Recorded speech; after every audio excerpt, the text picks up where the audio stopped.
back to Cityline. With me right now, my guests are putting a dent in the housing situation that we have here in Tacoma.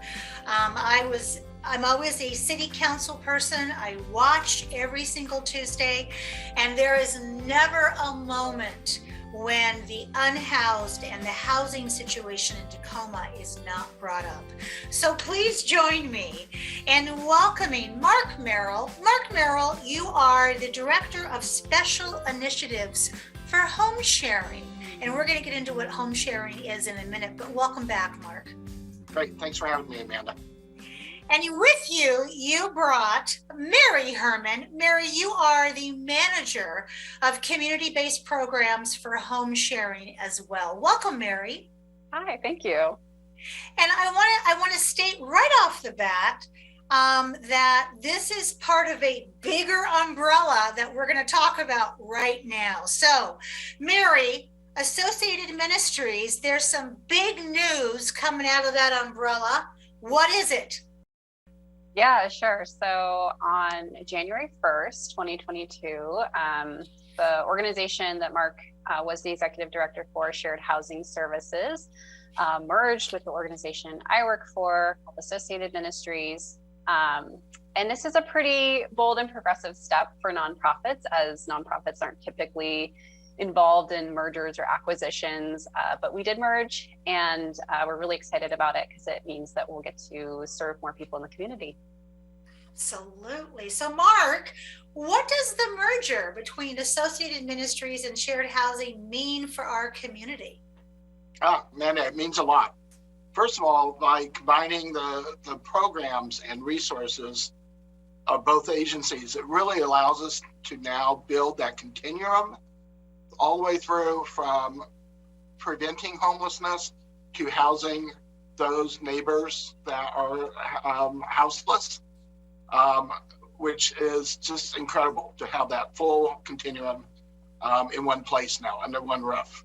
Also, the merger, and one of the reasons, is going to reduce the need for tax dollars by eliminating, instead of having duplicate overhead, now we're combining that. And it's really a way for us to make the programs nice, lean, and directed towards the clients. And then the other thing is just a greater outreach by combining, our great supporters at Shared Housing Services that I've had for 30 years with Associated Ministries supporters for 50 plus.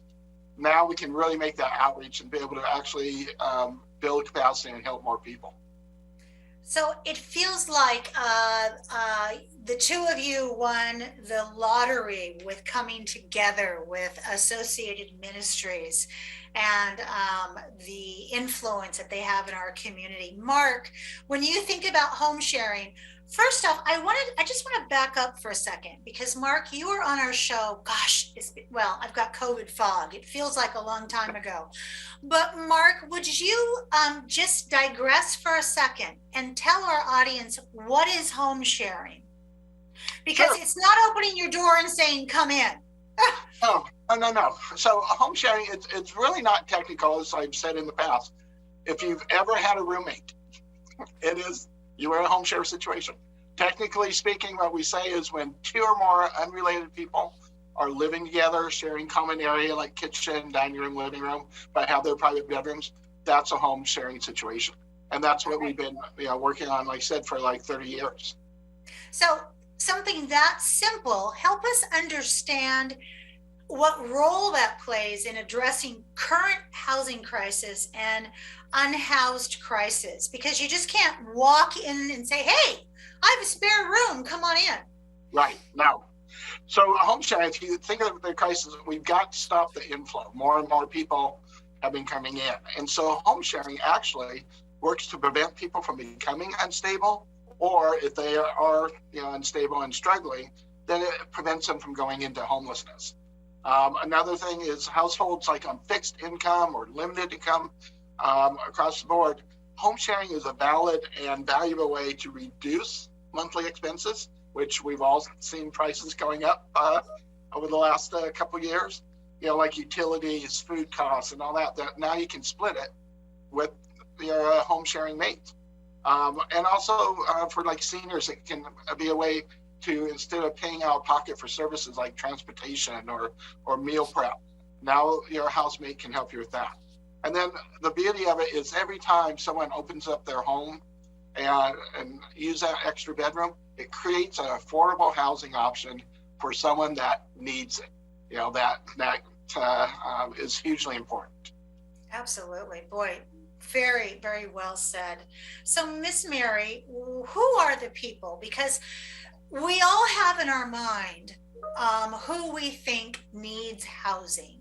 But I want to hear it from you. Can you give us some examples of who are the people who would benefit from using their spare bedroom to home share?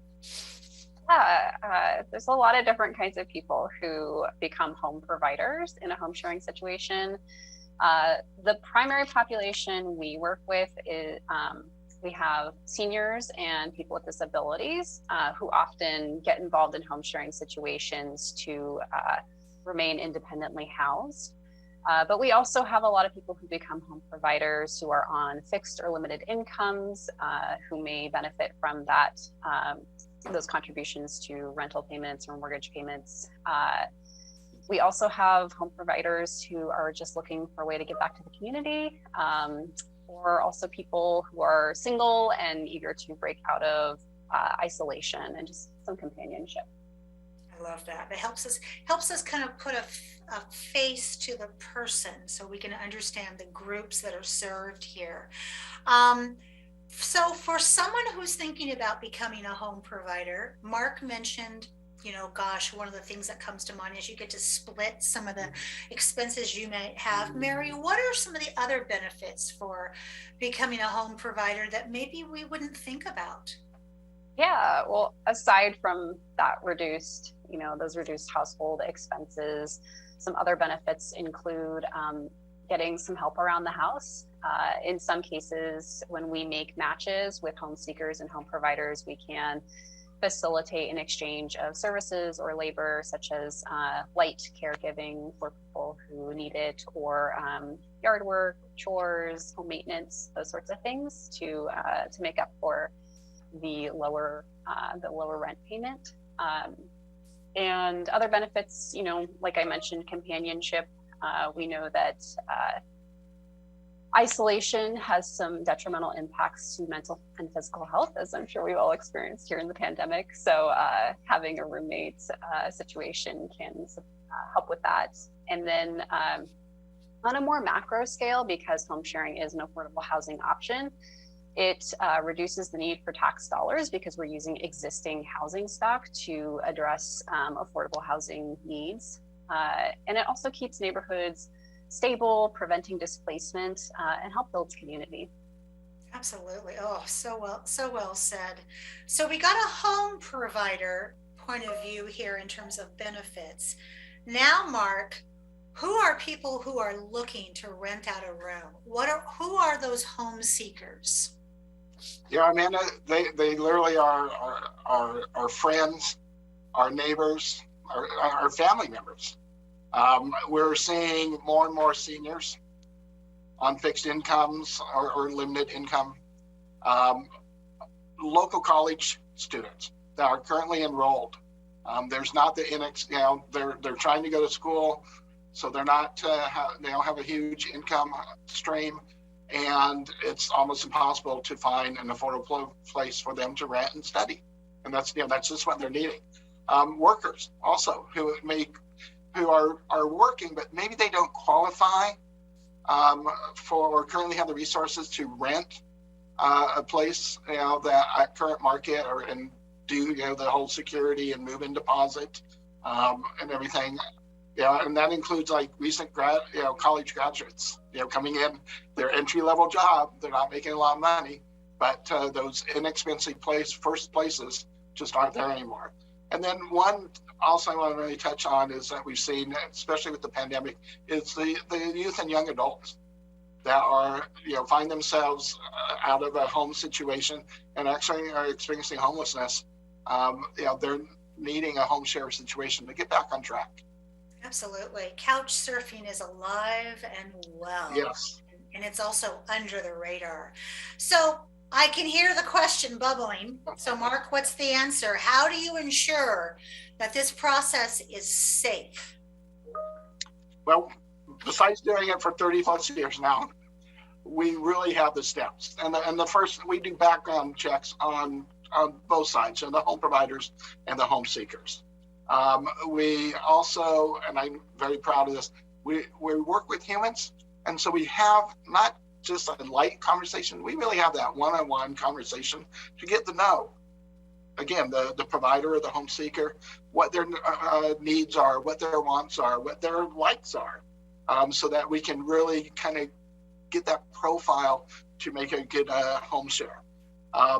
Also, home providers and home seekers have the say through the whole process, from application to referral. Anytime they can say, I don't think this is the right fit, or I decided not to move ahead with this. That's fine.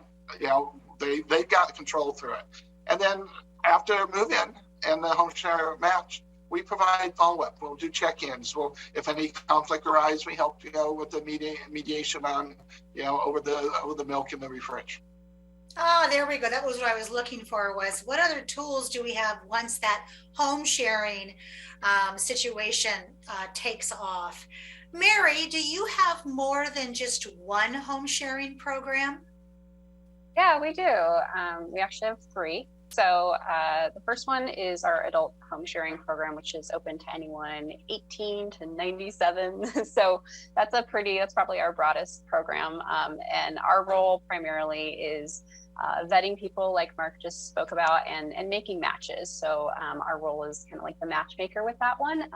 And the average time for those matches to stay in place, I guess, would be about 2.5 years. So that's our adult home sharing program. We also have our collegiate home sharing program, which includes Husky to Husky. And so that's a partnership that we started with the University of Washington, Tacoma, to house currently enrolled students needing a safe place to live and study. And so we match them with alumni or people who know alumni or have some connection to UW-T to provide an affordable housing option to those students.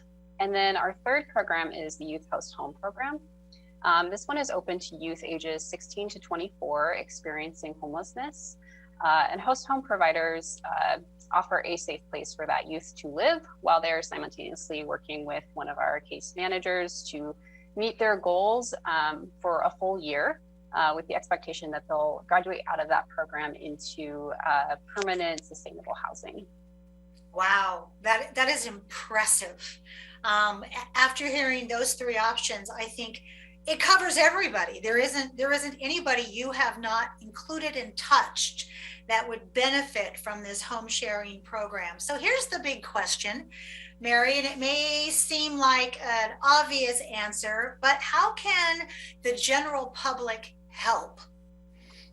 Yeah, I mean, probably the biggest way the general public can help is if you have a spare bedroom and, consider opening it up to a home share situation. Our biggest bottleneck is just needing more home providers.